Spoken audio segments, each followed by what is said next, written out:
Ooh, this is sad. Here you have someone pretending to be a tough guy turn out to be just a second banana for Joy Behar, the poster child for Trump derangement. Sadly, Bob is now just another gibbering, enfeebled ninny, surrounded by inept relatives as he frets about how Trump's in power and he's not.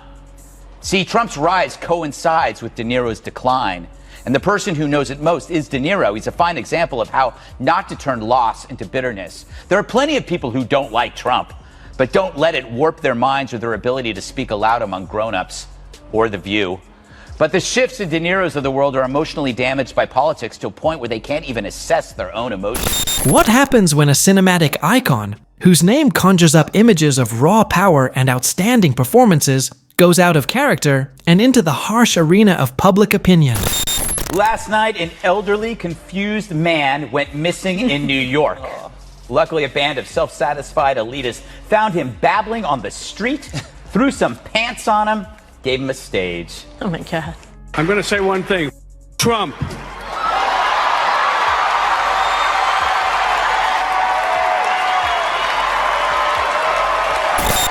And what if his opponent isn't another Hollywood heavyweight, but rather a late-night host armed only with a sneer and a vocabulary as keen as a freshly sharpened blade? Robert De Niro graced the knitting circle in hell known as The View, where he tried to link random thoughts into a sentence. Joy was there to wind him up, since he's played some of the most unredeemable characters. You have played some of the most really unredeemable characters. Travis Bickle. Travis Bickle was a psychopathic taxi driver. Jake LaMotta, who used to beat his wife, and he was in The Raging Bull. Is Trump worse than they are? This is the curious case of Robert De Niro versus Greg Gutfeld, a dispute that included more than simply different viewpoints. It also addressed the nature of celebrity influence and the often brutal demolition of public identities. Actor is tough. For how does one handle real life without a script?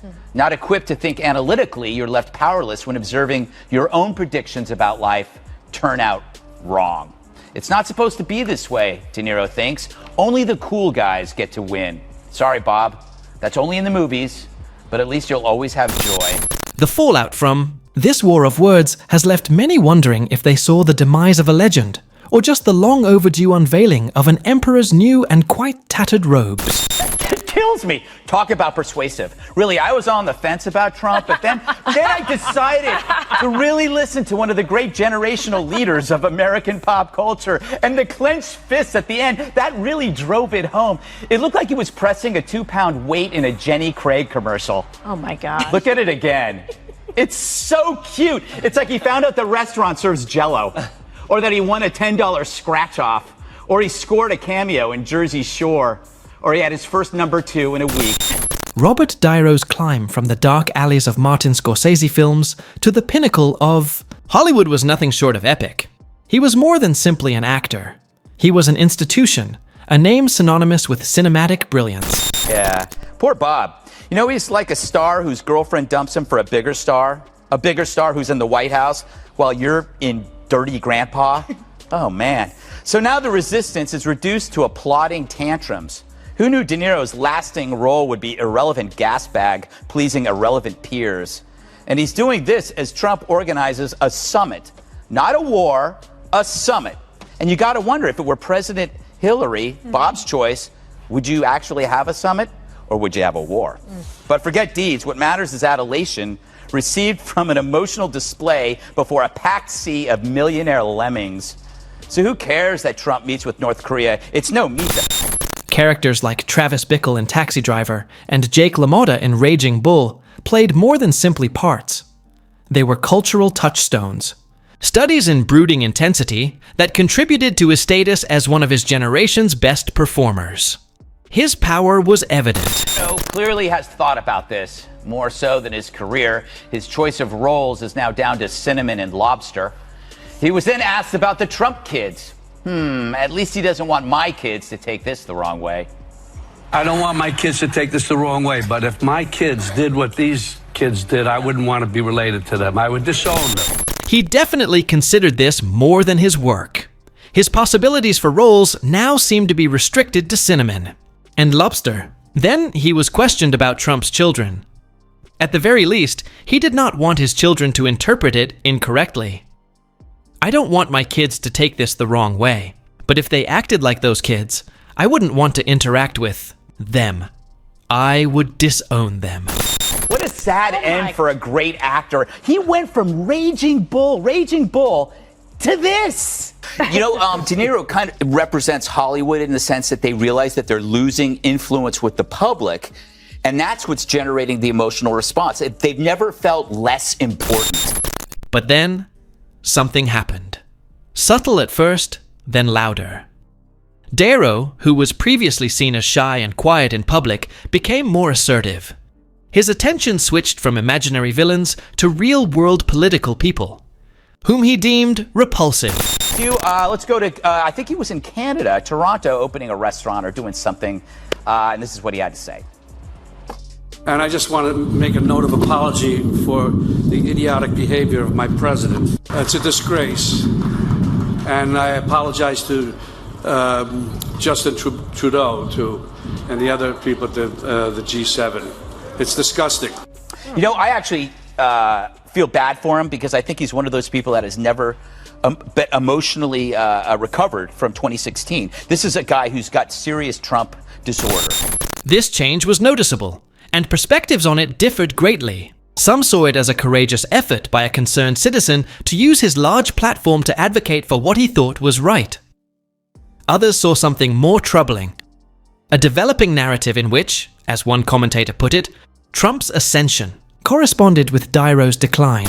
Jesse, I find that he's smartest when they drop his audio. But, you know, it's kind of sad because you can see, like, people who are stuck in some kind of, I don't know, derangement, they can't see it themselves. And they're not surrounded by people telling them that they have a problem. And they lack self-awareness because everybody either tells them they're wonderful or wants to sell them cocaine. So he has no clue what he's doing. And he's upset over the emotional nature. His anger is emotional about Trump. It's nothing practical. Right. The intensity of this new chapter in De Niro's public life was arguably best exemplified by his appearance on The View. In a scene that quickly went viral, he was asked to compare a contentious political figure to the unredeemable, sometimes violent villains he had played on film. To sell his movies on Leno and Letterman, and it was like watching a WNBA game. You just were bored to death. All of a sudden, Trump became president, and he started saying things. I want to punch the president in the face. You know, he's a crooked piece of... And then all of a sudden, De Niro became interesting during his media tours. And that's the only way now he can get publicity for his film, is by cursing and saying... De Niro delivered his conclusion without hesitation. To me, he's worse. The message, delivered with passion, enthralled his followers and surprised his detractors, causing tremors across the media landscape. It was a raw moment, the type of passionate outpouring that caused some to assume he had become so emotionally consumed by politics that he could no longer separate his emotions. It was more than simply a debate about policy. It was personal, emotional, and hinted to deeper issues. Greg Gutfeld, a guy few anticipated to challenge a Hollywood giant, entered this combustible atmosphere. Gutfeld, the fun-sized firecracker of Fox News, used sarcasm and razor-sharp humor instead of wrath.